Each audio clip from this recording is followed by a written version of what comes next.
My name is Angela Scott, and at 39 years old, I found myself standing at my father's funeral, knowing I was about to come face to face with the two people who once shattered my life without blinking. 7 years had passed since my sister Laura stole Robert Miller, my fiancé, a millionaire venture capitalist with a perfect face polish charm and a portfolio that once made headlines. She didn't just take him, she took him and paraded their love like a trophy built from the ashes of my trust. We hadn't spoken since. Her eyes reached mine cool and confident the way they always did when she was ready to perform. But then they moved just slightly to the man standing beside me. Her smile faltered. Her posture stiffened. Robert said something to her too low to hear, but she didn't answer. Because she recognized him. And in that moment, everything inside her face collapsed. I stood near the front of the chapel spine, straight breath steady the memory of my father's voice, anchoring me in place. He was the one who taught me not just how to fight, but how to hold still when the world demanded spectacle. A quiet giant in state politics, Thomas Scott had never needed a raised voice to silence a room. He raised me to move the same way, but even he couldn't prepare me for what it would feel like when they walked in. The doors opened mid-hymn, and there they were, Laura and Robert, like two ghosts who had forgotten they'd been buried. She was in a fitted black dress that clung like intent with oversized sunglasses still perched on her head indoors in November. Her heels echoed across the marble like applause. One hand looped around his arm, the other flashing a diamond so bright it felt like an insult. They didn't look like they were here to grieve. They looked like they were making an entrance at a fashion gala titled Betrayal in Black. And then she saw us. Saw me. Saw him. Justin Moore. He stood calmly beside me, dressed in an understated navy suit, his presence unshakable. He wasn't flashy like Robert. No, he was quieter, deeper. The kind of man who didn't need to announce himself to be remembered. The man Robert once tried to bury early in his career. The one who disappeared from the industry only to rebuild in silence and outpace them all. The man whose name was now whispered with reverence in circles where real influence lives. And now he was my husband. He didn't acknowledge her. He didn't need to. His hand brushed gently against mine as he offered me a glass of water. And in that single gesture, Laura realized the stage had shifted. This wasn't her moment. This wasn't her story anymore. I didn't smile. I didn't gloat. I simply turned my eyes forward to the casket where my father rested, flanked by white roses and the weight of his legacy. I had come to bury a man who shaped me. But before the service had even begun, Laura was already unraveling, and I hadn't said a single word. They say every great downfall starts with a moment so beautiful you don't realize you're already falling. For me, that moment had a name, Robert Miller. When I first met him, I was 32, sharp, unshaken, and perfectly content being untouchable. I had just delivered a keynote at a private equity summit in Aspen, detailing the impact of inclusive capital strategies on post-pandemic recovery. After the applause, he approached me with that easy smile, the kind that said, "I know exactly what I want." Tall, impeccably dressed in slate gray, a voice like bourbon poured over polished stone. "You just made my next boardroom battle 10 times harder," he said. And I enjoyed every minute of it. I laughed genuinely. Robert didn't compliment my dress or my smile or any of the trivial things men default to. He came for my mind, and that I wasn't prepared for. We had dinner that night, then coffee the next morning, and somewhere between the second bottle of wine and the third debate about wealth ethics, I started imagining what it might feel like to stop running. Robert made the world quiet, not in a submissive way, but the way silence in a library isn't emptiness, it's focus. He looked at me like I was the rarest asset he could invest in, and I let him. He was already in Forbes on the cover of Fast Company, and constantly in motion closing deals in Singapore, giving TED Talks in Geneva. But with me, he slowed down. He flew in for a single night just to take me to a small Italian place in Tribeca, where the owner knew his name and our wine before we sat down. He sent me annotated book passages in the middle of the night. He once left a handwritten note inside the folds of a scarf I forgot at his place that said, "There are two things I can't stop thinking about: your argument about ESG derivatives and how your perfume stayed in my room longer than you did." Robert didn't just know how to talk. He knew how to study a person, and I was used to men who didn't even remember my coffee order. He made me feel curated, like someone he had chosen not just for now, but for a long game. We moved fast, but not recklessly. Every step felt precise, timed, intentional. We took a trip to Iceland after 5 months, rented a glass cabin on a cliff, where the northern lights painted the sky while he read poetry out loud in bed. He told me his childhood was lonely, that success was the only way he ever felt seen. I remember thinking I could love this man out of that hunger. He proposed the night we returned from that trip, a private dinner at the Nomad Hotel. Just us, surrounded by glass and vines, and the kind of candlelight that makes everything look like memories. He got down on one knee with a 4.2-carat Asher-cut diamond in a platinum setting, so elegant it looked like it belonged in a museum. "You challenge me," he said, "and I need someone who can keep up." I didn't hesitate. I said yes before he could finish the sentence. That night, I called my dad. He didn't say much, just paused, then said, "Be sure he sees you not just the version of you he wants to believe in." I brushed it off then, but looking back, I should have paid closer attention. Still, at that moment, I was all in. We made plans, big ones. I started easing off my consultancy work. We met with designers, booked a venue in Lake Como, picked out wine pairings like we were architects of a future too golden to tarnish. My friends told me they had never seen me so open, so luminous. And I was. Robert made me feel like I could finally exhale. But there were tiny signs, barely perceptible, that would later feel deafening. He once called me Laura by accident and brushed it off as a slip of the tongue. He invited my sister to a rooftop dinner without asking me. He started showing up late, saying his meetings were running long. But I wasn't looking for betrayal. I was looking for confirmation that everything I had given my heart to was worth it. Because when you've built your life around someone who reflects your best qualities back at you, the last thing you want is to admit that what you're really seeing is a projection. Robert knew how to reflect. He knew how to make his attention feel like a mirror, one that only showed you at your most brilliant. And I mistook that for depth. I mistook intensity for intimacy. And worst of all, I mistook admiration for love. We got engaged in December, and for a while I thought the winter that year felt warmer. But I would soon learn that even the brightest diamonds can cast cold shadows. And Laura had always known where the light fell. There are women who steal what they envy with claws and spectacle. And then there's Laura.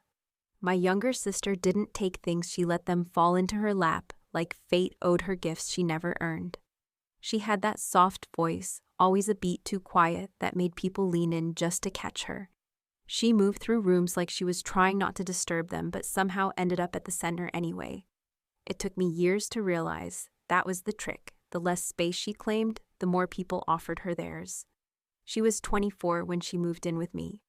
I was 31, thriving, engaged to one of the most powerful men in New York's investment scene, and trying to help her rebuild her life after a second failed attempt at college, and what she vaguely described as a breakdown. Our father paid for everything, but it was me who did the real lifting, quietly booking her therapy appointments, making sure she ate, encouraging her to try again. When she said she was ready to work, I tapped into my network and got her a marketing assistant role at a boutique firm we partnered with through Robert's fund. "It's just a start," I said, handing her the offer letter. "Don't think of it as charity." She smiled, hugged me like a child. "I won't mess this up, I promise." Looking back, there were moments I should have paid more attention to, like the way she spoke about Robert, not often, not loudly, but with this breathy curiosity. "He's so composed," she said once while drying dishes. Like, he always knows what's next. I remember nodding, not thinking much of it. Everyone noticed Robert. He had that gravity, and Laura, I assumed, admired him the way a younger sister might admire the polished life her older sibling had built. At least that's what I chose to believe. She always dressed carefully around him, not provocatively, just deliberately. Long sleeves, delicate chains, ballet flats that made her look 12 again. She giggled at his jokes, even the ones that barely deserved a smile, and touched his arm too easily for someone who supposedly struggled with intimacy. But Robert never said a word. He treated her with the kind of patient indifference men often reserve for women they consider harmless. And maybe she was harmless. Or maybe she was waiting. There's a thing Laura used to do when she felt uncomfortable. She'd curl into herself, shoulders drawn and eyes wide, as if the world were just a little too loud, a little too bright. Men, especially men like Robert, read that as softness, fragility. And fragility has a way of making men feel needed. Robert thrived on being the answer to other people's problems. Laura gave him a new question. One night I came home late from a panel event uptown. Robert had left early to prep for a meeting the next day or so, he said. I walked in through the back door of the brownstone heels, in hand, quietly hoping not to wake anyone. The house was still too still. The living room light was off. My office door was slightly ajar, and the lamp on my desk was glowing. That's when I saw her. Laura, barefoot, her damp hair clinging to her neck, standing in the middle of the room wearing one of Robert's crisp white shirts, unbuttoned at the top, the sleeves swallowing her hands. Her eyes widened as if I'd caught her stealing from a drawer. I was just, she started. Then looked down at herself. The washer's broken. I was doing laundry and I didn't think anyone would be home this early. She pulled at the hem. Sorry, it was the first thing I found. My voice came out too calm, too practiced. The washer's in the basement. You passed your own room to get to mine. There are towels in the closet. She blinked. I didn't want to wake you. I didn't press. Not then. I didn't accuse her. I didn't scream. I simply nodded and walked past her into the kitchen, poured myself a glass of water with shaking hands, and stared out the window until I could breathe again. When I returned, the shirt was gone. She was gone. My desk light was off. The next morning, the washer was working fine. That night didn't confirm anything, not yet, but it planted a seed. And like all things left untended, it grew in silence. I began to notice her presence more acutely, how often she was home when Robert was, how rarely she joined us for dinners out, but how frequently she lingered in the background when we entertained at home.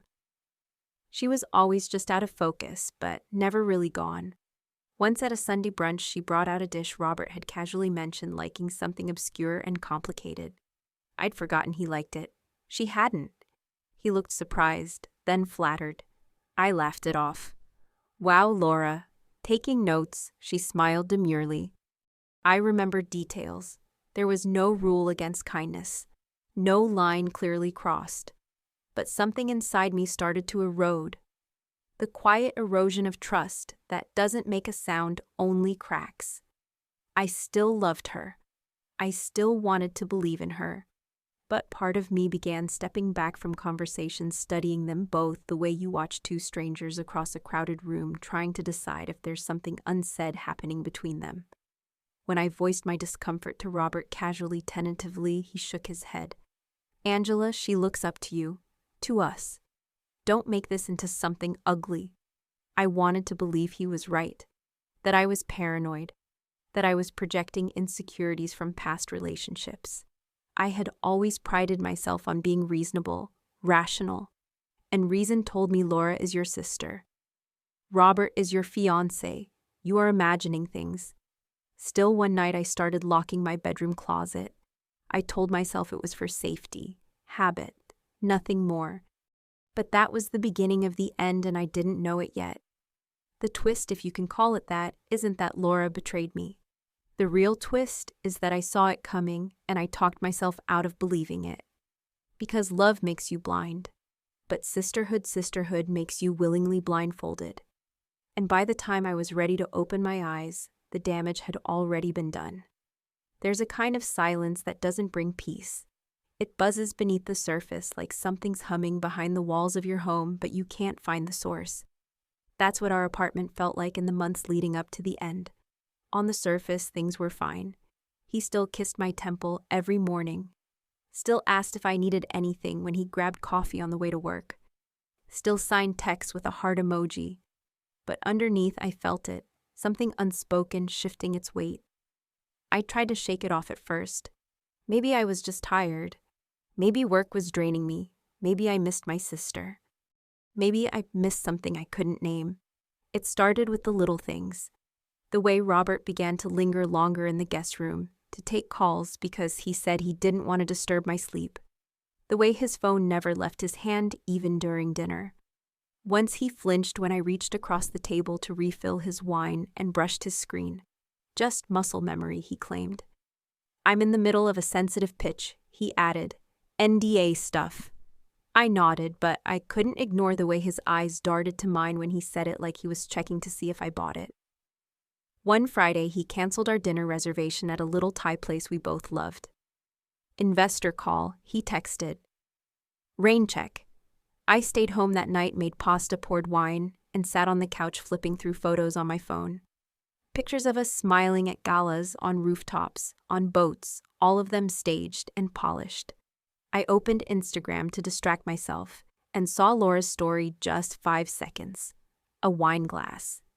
A flicker of skyline, a man's laugh in the background. Familiar, too familiar. I didn't react. I didn't call. I just sat there staring at the screen. Wine growing warm in my hand. The laugh could have been anyone's. Right. Another night, Robert came home late. Said the restaurant he took a client to had too much ambient smoke, and his blazer might smell off. He dropped it on the couch. I picked it up to hang it and caught a scent, something powdery floral. Not my perfume, not his cologne. You notice everything he once said, laughing. I used to take that as a compliment. Now it felt like a curse. I brought it up the next morning casually like a joke. Did your client hug you goodbye in a cloud of Dior? He blinked, then chuckled. Funny you ask. Rebecca, VP of a pharma group, very touchy. She wore some kind of museum-grade fragrance. I should have warned you. I smiled. Laughed even. But inside, I took note. He said her name too fast. The explanation came too rehearsed. And Laura. She called more often now, asking about flower arrangements, bridesmaid dress palettes. I just want it to be perfect, she said once, voice thick with sugar. You deserve perfect. I thanked her, hung up, then stared at the phone like it had betrayed me. She offered to meet with the baker when I had a client dinner, offered to help Robert choose cake flavors. He and I have the same sweet tooth, she teased. Why was she speaking for him? The final crack didn't come from one big explosion. It came one Wednesday afternoon standing in our kitchen. I was cleaning out Robert's car, looking for my AirPods that had fallen between the seats. That's when I found a single earring wedged in the carpet under the passenger seat. Silver with a small sapphire drop. I froze. It wasn't mine, but I knew exactly whose it was. Laura had worn them to our engagement party. A gift from our grandmother. Unique, unmistakable. When I confronted Robert that night, he didn't flinch. Oh, he said, as if I'd pointed out a scratch on his bumper. I gave her a ride to the florist last week. Her car was in the shop, remember I didn't remember. But he continued smooth as always. She said she lost an earring that day. Must have slipped off. I stared at him. You never told me you drove her. He shrugged. Must have slipped my mind. It was just a quick errand. Why does it matter? It mattered because now the lie wasn't just possible. It was plausible. I called Laura later. I found your earring, I said flatly. In Robert's car. She didn't miss a beat. Oh my God, I've been looking everywhere. Thank you. Her tone was light, relieved. He was sweet to drive me, especially last minute. I owe him lunch, she laughed. I guess I owe you one too. It was too perfect. Like a script memorized. A pause too well timed. A lie that had been polished. That night I didn't sleep. I stared at the ceiling and tried to remember every moment I had ever trusted either of them. By morning I was exhausted. Not just from the doubt, but from the energy it took to pretend everything was fine. Still, I tried.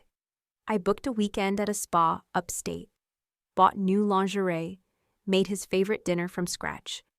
But his attention slipped like sand through my fingers. When I leaned in, he leaned out. He stopped texting during the day. He stopped watching shows with me at night. One morning, I asked if he still wanted the same song at the wedding. He blinked. What song? The day it all fell apart was ordinary like they always are. A Thursday. Robert had a meeting. I had lunch plans and time to kill. I decided impulsively to bring him lunch his favorite turkey sandwich from that little deli across from my office. I thought it would be a kind gesture, something spontaneous, something normal. When I arrived, Margot, his assistant, looked surprised. Her eyes flicked toward his office. Robert's. In a meeting, she said quickly, "Very sensitive client." "I'll wait," I said. She hesitated. Actually, he requested not to be disturbed. My stomach dropped. I took a step forward. "Margot, is he alone in there?" Her lips parted. Silence. I didn't wait for permission. I pushed the door open, and everything inside me fell quiet. Laura, Robert, in his arms, her hands around his neck. Her eyes closed. His tie loosened. Her lipstick smudged. It was a scene too cliché to be real, too grotesque to be dramatic. For a moment, they didn't even notice me. They were somewhere else, wrapped in the comfort of betrayal rehearsed.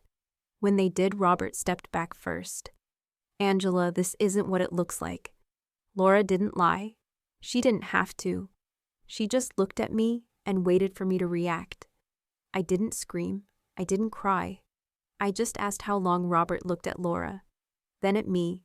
"Let's talk privately." "How long?" Laura answered. "Since the engagement party, 18 months of deception. Half of our relationship." They hadn't just stolen kisses.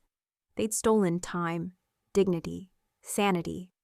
Robert moved behind his desk as if that barrier would save him. "Feelings change," he said. "It wasn't planned." I dropped the sandwich on the floor. "You made choices. Every time you kissed her, lied to me, looked me in the eye, you chose." Laura looked down, but not away. Robert hit the intercom. "Margot, please escort Angela out." I didn't wait. "I'll escort myself." I walked out with my spine straight and my voice intact. The tears came later, alone.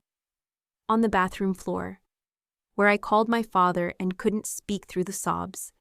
He arrived within the hour. That night, my engagement ended. My illusion shattered, and the woman I thought was my sister was gone.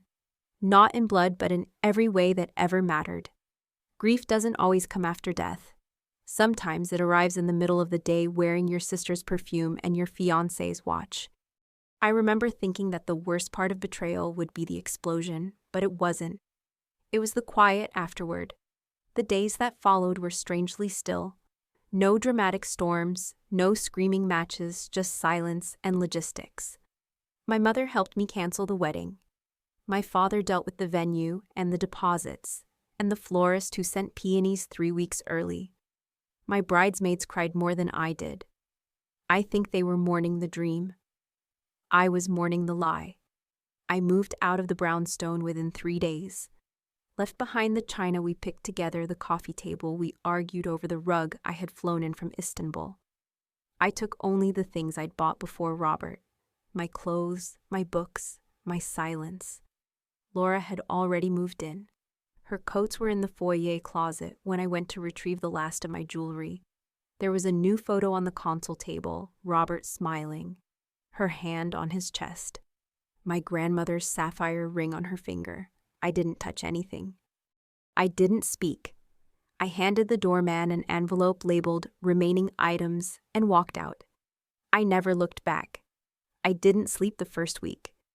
I wandered through my mother's guest room at 2 a.m., pacing between the dresser and the window. I tried meditation. I tried melatonin. I tried scrolling through photos of Iceland, of Venice, of the two of us at the beach house, drunk on cheap rosé and ambition. Nothing worked. I called my therapist. I hadn't seen her in a year. When I walked in, she looked at me and said, "You're too calm." I nodded. That's the part that scares me. We spent the first session just breathing. The second one unpacking patterns. The third I broke. Not sobbing, not loud. Just broke. My body folded into itself, and my voice shrank to whispers. I told her I didn't feel humiliated. I felt foolish. I told her about the time Laura wore his shirt, the perfume on the collar, the cake tasting she handled for me, all the signs I had explained away. He didn't lie well, I said. I just wanted the lie to work. She nodded. That's not weakness, she said. That's hope. I stayed with my parents for 3 months. My father, a man who built political coalitions with silence and strategy, became uncharacteristically vocal. I'll bury him, he muttered one night over whiskey. Both of them. My mother told him to watch his blood pressure. She told me to eat more. I told her I didn't want to exist in a house where Laura's name still hung in the air like furniture that hadn't been moved in years. I started running again, not for exercise, but for clarity. There's something about pounding the pavement in the early morning, just you and the cold, and the reminder that your heart is still beating. One morning around mile 3, I stopped by the East River and screamed. Just once. It startled a dog walker and made me feel alive. I stopped attending industry events. People whispered. Some tried to comfort me with horror stories of their own. Everyone gets burned, one investor said over lunch. Welcome to the club. I smiled. Nodded never returned his call. I didn't want to join a club. I wanted to burn it down. One night I made a list of everything I had lost. Trust, partnership, my sister. A version of myself who believed that intelligence could protect you from heartbreak. Then I made a second list, everything I hadn't lost. My career, my mind, my name. I circled that last one. Angela Scott, still standing. 6 months after the breakup, I returned to work full-time. I gave fewer speeches, took on deeper clients, refused to do surface strategy. I worked with women rebuilding after prison sentences with small funds trying to disrupt male-dominated spaces. I turned my pain into focus. It didn't fix everything, but it made the pain useful. The first time I saw Robert in the press again, he was photographed at a startup launch in Brooklyn. Laura wasn't beside him. Instead, a caption read, "Sources say Miller's engagement was called off, though the reason remains private." I stared at the screen, then turned it off. That was the moment I realized the world would never know the truth, and that maybe I didn't need them to. I booked a flight to Toronto a month later. No real reason, just a need to be elsewhere. I stayed in a quiet hotel with dark wood furniture and a fireplace in the lobby. I walked the city with no plan. One morning I wandered into a bookstore and sat in the psychology aisle for an hour reading titles about self-deception, about trauma, about the science of memory. I wrote in my journal, I am grieving a death no one else can see. And then one night in a conference on AI policy, I met someone. Not in the romantic sense, not yet. Just a moment. He was one of the panelists. Quiet, measured, Canadian. He said something about ethical design that made the whole room pause. After the panel, I introduced myself. Angela Scott, I said. I liked what you said about responsibility without control. He smiled. Justin Moore, he replied. Most people only hear the word control. We spoke for 5 minutes, maybe 6. I walked away thinking nothing of it. I didn't know then that he'd reappear, that his voice would become something familiar, that he'd remember my name the next time we met. I didn't know anything really except that for the first time in months, I had listened to someone speak and not thought about Robert. That was the beginning, but it wasn't the story yet. Not until later, not until I was ready, not until the fire became something warm, not something that scorched. And until then I kept walking, one step at a time. Justin Moore didn't walk into my life like a storm. He didn't crash through the door or say something brilliant that made the room fall silent. He arrived slowly like early spring's subtle patient, impossible to ignore once you felt it. I ran into him again 3 months after that Toronto panel, this time at a small policy workshop in Chicago. We were seated next to each other during a round table on AI governance, and when I introduced myself, he remembered my name. Angela Scott, he said with a small nod. Still not a fan of control. I laughed not because it was clever, but because it was kind. I didn't feel watched. I felt seen. Over the next few months, we exchanged articles, emails, coffee when schedules overlapped. There was no chase, no heavy flirtation, just dialogue, quiet, layered, intentional. He asked questions no one else did. Not what I did, but why I chose to. Not where I had worked, but what I had walked away from. One afternoon, he sent me a podcast with a timestamp, and one sentence, this part reminded me of the way you spoke about trust. No emoji, no preamble. It was the first message I didn't have to decode. Justin had lost his wife 3 years earlier in the Ethiopian Airlines crash. Her name was Camille. She was a pediatric surgeon. He didn't tell me the story as a weapon for sympathy. He told it like someone who had bled already and was no longer afraid of scars. There's before, he said once, and there's after. I don't try to go back. I asked if he ever felt bitter. Not bitter, he said. But sometimes I mourn the version of me she never got to meet. I understood that, deeply. He was a systems engineer by training, but had stepped back from corporate work to build an ethics lab in Vancouver, focused on algorithmic justice. He consulted quietly for governments and NGOs, no press, no bravado. He called what he did unsexy integrity infrastructure. I called it rare. He didn't ask about my past, not directly, but I sensed he knew enough.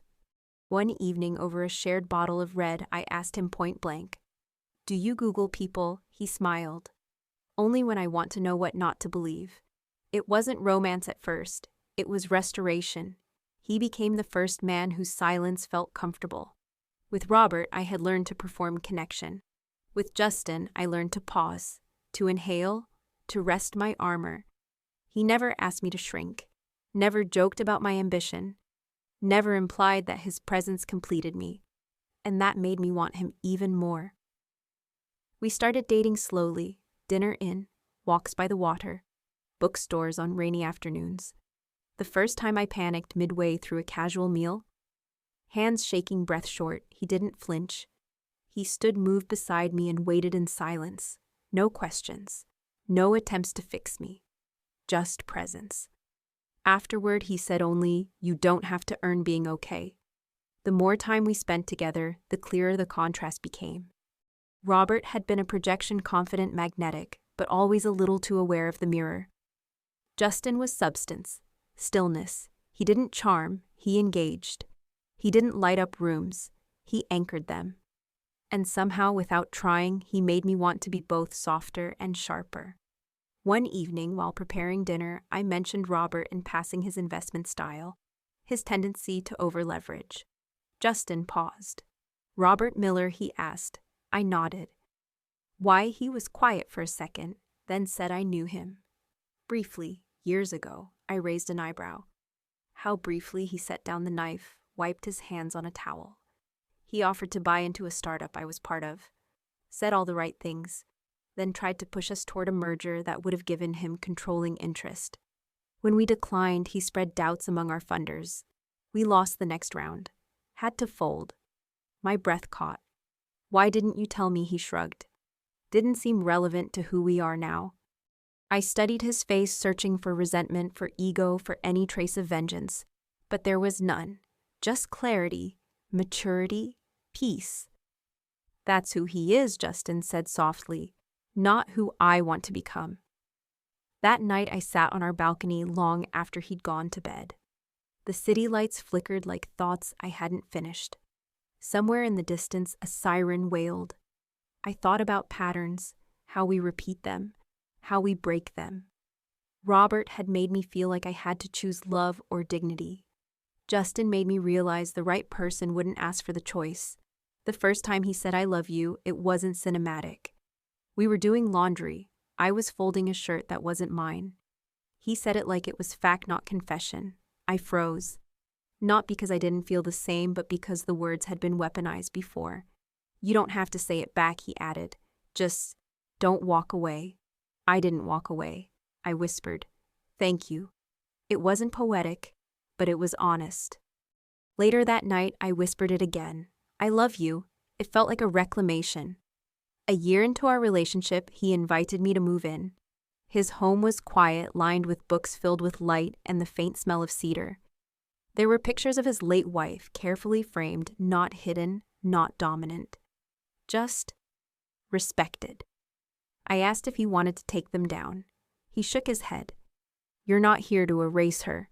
You're here to be you." That was the night I knew I'd marry him. We didn't make announcements. No dramatic engagement. No Instagram post. We told my parents first. My mother cried.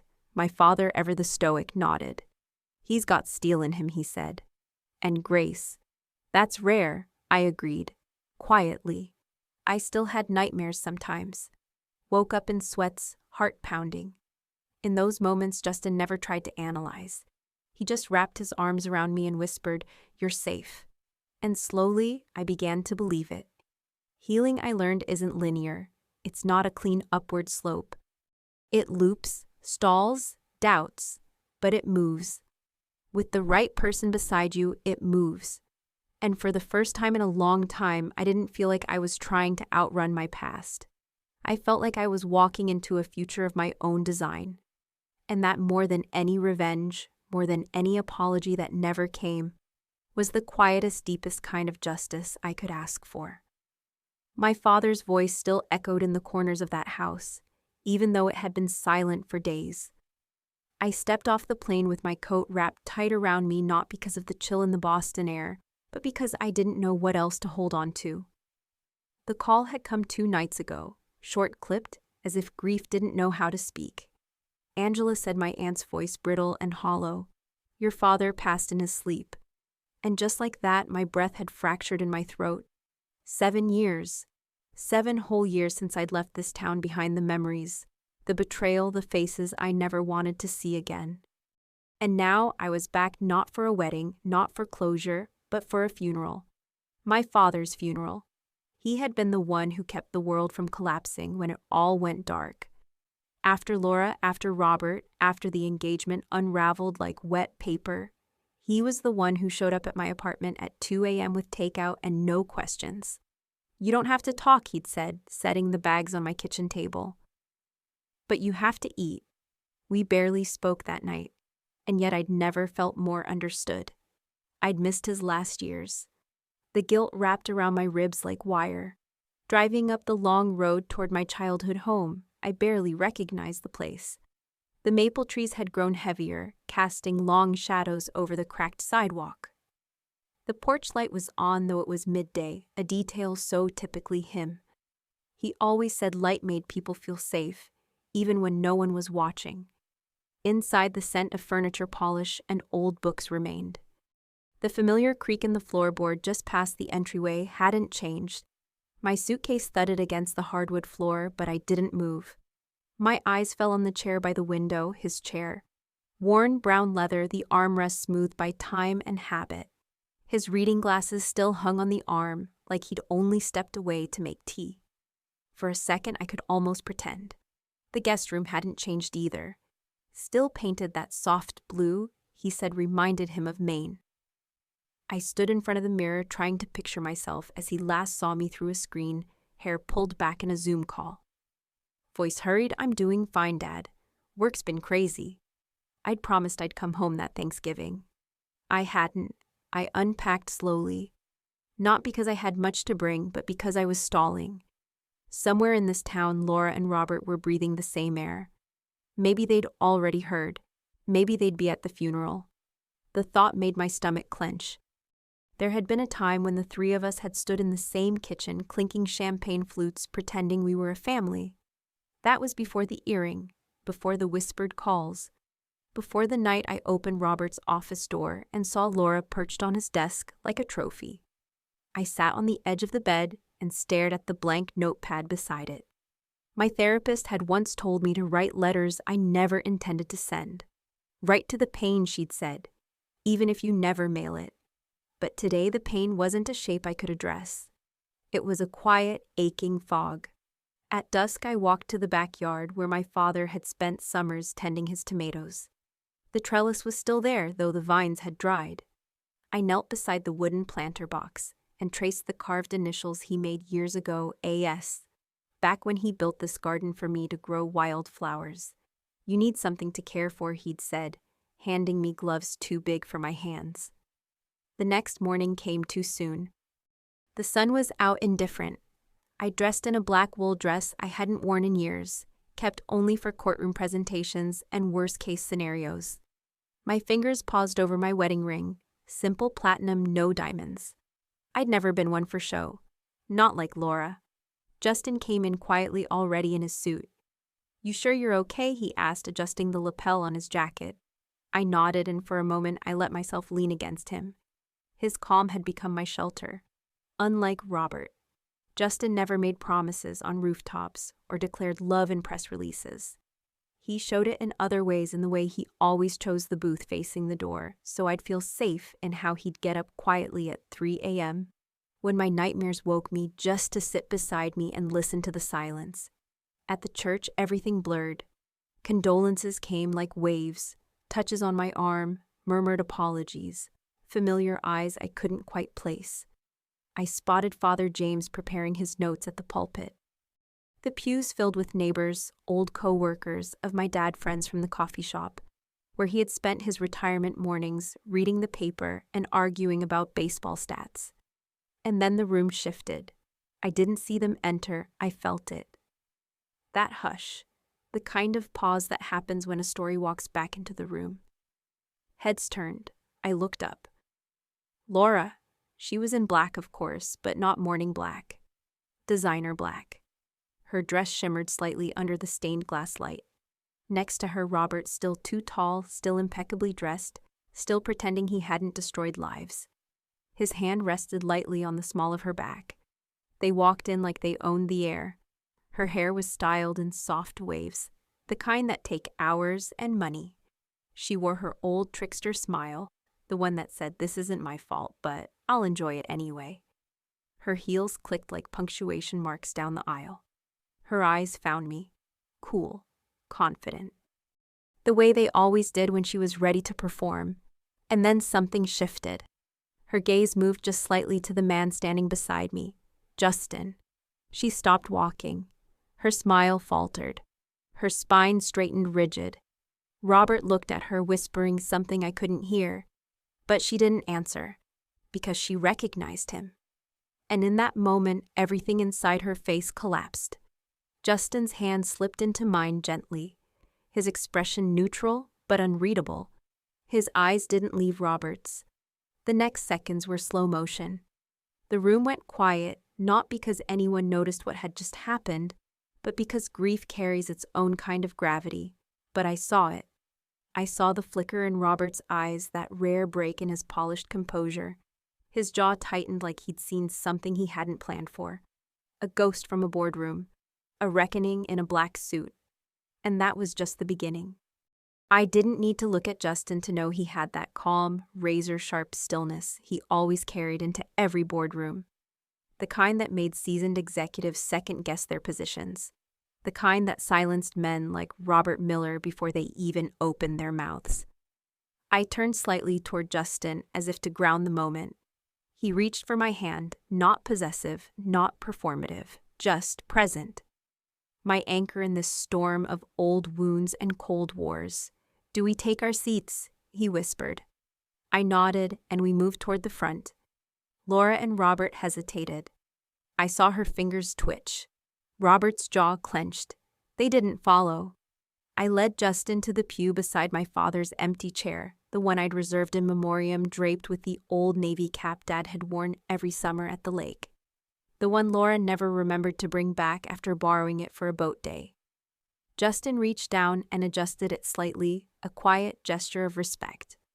He hadn't known my father long, but he understood reverence. The service resumed, but the atmosphere had shifted. People were no longer just mourning. They were watching. After the eulogy words I delivered with a composure, even I didn't anticipate we moved to the garden for the reception.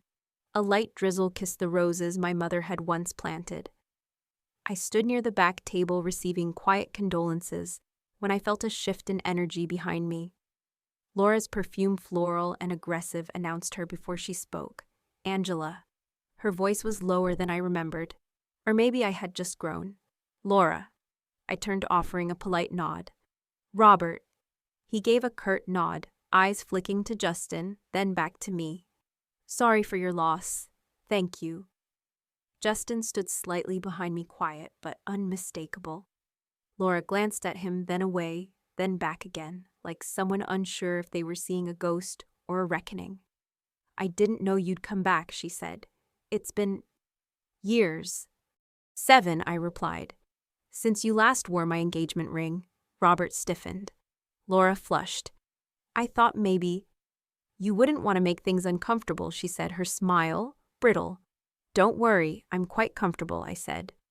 And I didn't come back for you. She looked away toward Justin again. You're Justin Moore, she finally said.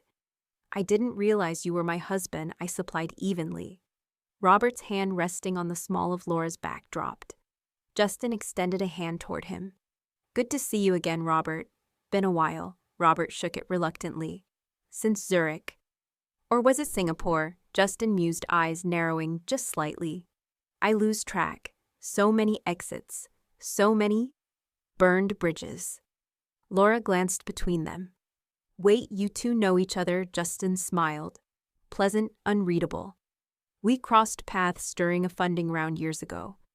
I was advising a rival firm. Robert made a bold play. I made a quieter one. That was all he said. But Laura's eyes widened. She remembered the story. Everyone in venture capital did. A multi-million-dollar acquisition lost in the 11th hour to an unnamed advisory partner. Robert had blamed a leak, an inside track, a phantom whisperer who'd stolen the deal from under him. He hadn't realized that Phantom had married the woman he once discarded. You were the one, Robert said, voice a notch higher. Justin tilted his head, amused. I suppose I was. A beat of silence. Then Justin, ever gracious, added, No hard feelings. Business is business. Laura looked like she might vomit. I moved past them, gathering my things. Excuse me, I need to speak with the officiant. They didn't follow. Later at the gravesite, as the priest read the final blessings and the casket was lowered into the earth, I saw Laura across the crowd. Her eyes were glassy, not just from grief. Her mask was slipping. And Robert, his shoulders hunched now no longer. The towering man who once held the room looked like he'd aged a decade in an afternoon. Justin held my hand the entire time. Afterward, inside the family house, as guests trickled out with casserole dishes and old stories, Laura approached me one last time. I didn't know, she said, her voice brittle. About Justin, about everything. I'm not sure that makes a difference, I said. She nodded. You look strong. I am. Her eyes searched mine for permission, for pity, for something I didn't owe her anymore. Angela. You can stop, I said gently. You got what you wanted, Laura, and I got what I needed. She blinked. Not revenge, I said. Redemption. Robert didn't speak again. He watched from the door like a man waiting to leave a house that never welcomed him. Justin slipped his arm around me as I turned away from them both. And in that moment, I understood the real difference between us. Laura stole a man. I built a life. And standing there in the home where my father raised me, I felt his spirit most in the stillness, the quiet approval of a daughter who had finally returned not to beg for justice, but to embody it. It was just after 7 a.m. when I heard the knock. Not a forceful bang, not a hesitant tap, just 2 quiet, deliberate knocks that told me exactly who was on the other side. I was still in my childhood bedroom, the one with the faded window seat and the shelves where I used to line up my trophies and books. Outside, the autumn fog hadn't yet lifted. It hung over the backyard, like a sigh no one had the strength to release. I didn't speak. I just walked to the door and opened it. Laura stood there. No makeup, no jewels, no curated version of herself. Her eyes were swollen from the night before, not from the funeral I suspected, but from what had unraveled afterward. She wore a gray knit sweater I vaguely recognized as one of mine from college. Her hair was pulled back in a loose knot. And for once she didn't try to smile. "Can I come in?" she asked, voice soft. I stepped aside without a word. She didn't sit right away.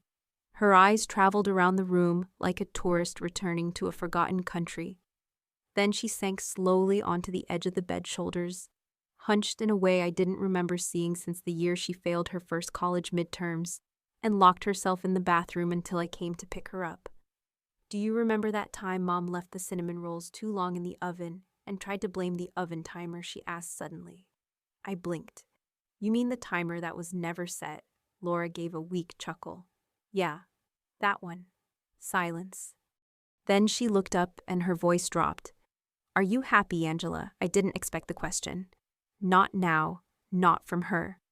"Yes," I said simply, not defensively, not boastfully, just the truth offered plainly. She nodded like she already knew. "And me?" she whispered. "I'm not." I didn't rush in with sympathy. I didn't need to. Laura wasn't here for comfort. She was here for truth. She pulled her knees up slightly, folding her arms over them. "I thought winning meant something. Getting Robert, wearing your ring, living in your old condo, becoming the woman he left you for." Her voice cracked. "But he didn't love me, not really. He loved the version of me that reminded him of you. When I laughed the way you used to. When I remembered how you liked your coffee and pretended I liked it that way too. When I spoke up during meetings and he'd say, 'There it is, that Angela sharpness.' And I'd smile like it was praise, but inside I was crumbling." I sat on the window seat, not facing her but not turning away either. "He controlled everything," she continued. "The way I dressed, the captions I wrote on Instagram. He'd rewrite them if they were too casual, too clever, too silly. He said it diluted his brand. And when I tried to joke like I used to, he'd say, 'You're not Angela, stop trying to be.' But that's the thing, he wanted me to be you until he didn't." She took a long, shaking breath. "And when I wasn't you, he resented me." Those words settled into the room like ashes. I looked at her, really looked. And I didn't see the rival, the usurper, the sister who had stolen my fiancé. I saw a woman lost in a life she didn't belong to, wearing a crown too heavy for her head. A woman who'd spent years trying to be a shadow and finally realized shadows have no warmth. "Why are you telling me this?" I asked, not unkindly. "Because I needed to say it out loud," she replied. "To the only person who'd understand what he's really like.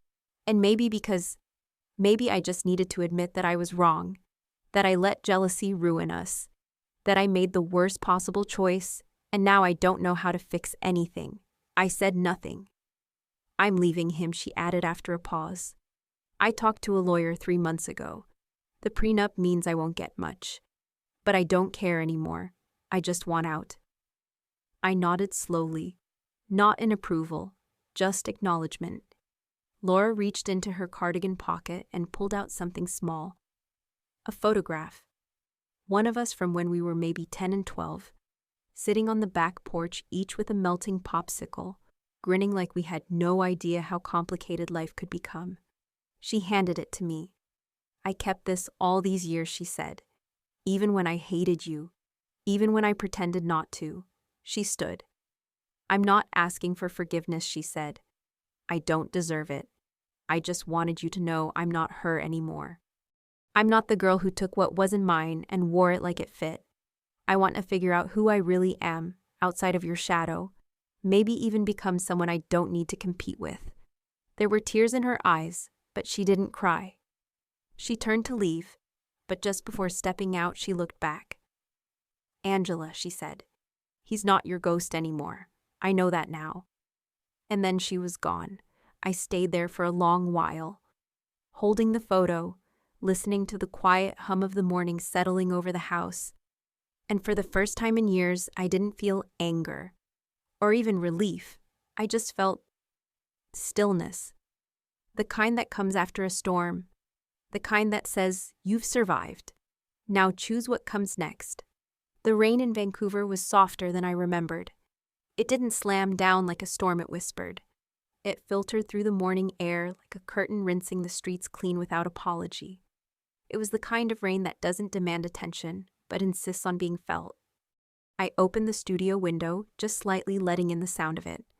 a rhythm steady and grounding.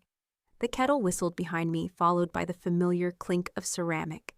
Justin was in the kitchen barefoot, humming something under his breath I couldn't place. Jazz, maybe. Or just a melody that belonged only to quiet happiness. My laptop glowed on the desk camera already on. A dozen faces from around the world stared back, students, women, mostly gathered for one of my online storytelling sessions. They were engineers, editors, teachers, mothers. Some in pajamas, some on lunch breaks. One sitting cross-legged on her bedroom floor. They weren't here to learn syntax or plot devices. They came for what lived between the lines. I straightened the mic, smiled. "Good morning," I said. "Wherever you are in the world, I'm glad you're here." Behind me, Justin poured coffee. He moved with the same quiet efficiency he always had, aware of the space I needed, but always within reach. When he caught me glance back, he mouthed, "Do your thing," and raised his mug like a silent toast. I turned back to the screen and began. We didn't speak much about the funeral after we returned. There was no need. Grief has a way of folding itself into silence. And closure, when it finally arrives, doesn't knock. It just takes a seat beside you and waits for you to notice. 1 week after we got home, Laura sent me an email. No subject line, no apology. Just a link to an apartment listing in Montreal and a short message starting over. "Thought you'd want to know I meant it." I did. And I didn't reply, because sometimes forgiveness isn't a conversation, it's a release. As for Robert, I never heard from him again. But 3 months later, I read a line in a Tech Times article: Stellar Equity's former CEO quietly exits after series of acquisition setbacks. No photos, no quotes. Just a closing paragraph about fading ambition. That was his eulogy, I suppose. And me, I kept teaching. I kept writing. I kept loving a man who never needed to outshine me to feel whole. And slowly, so slowly, I stopped looking back. One morning in the middle of a class, someone asked, "What do you think is the most important thing a storyteller can learn?" I paused. Then I said to stop telling other people's truths, louder than your own. They nodded. Some even typed a quiet thank you into the chat. I closed the laptop after the session ended and sat in the hush that followed. The kind of hush that used to feel lonely, but now felt earned. Justin walked over and handed me my mug. "You were brilliant," he said. I smiled. "You always say that." "That's because it's always true." He kissed my forehead and walked to the window, watching the rain. I sipped my coffee and let the heat spread through my hands into my chest. And in that quiet space between the words, I heard the voice in me that had once gone silent. Angela Scott, 39. Storyteller, daughter, survivor, no longer chasing redemption, just living in it.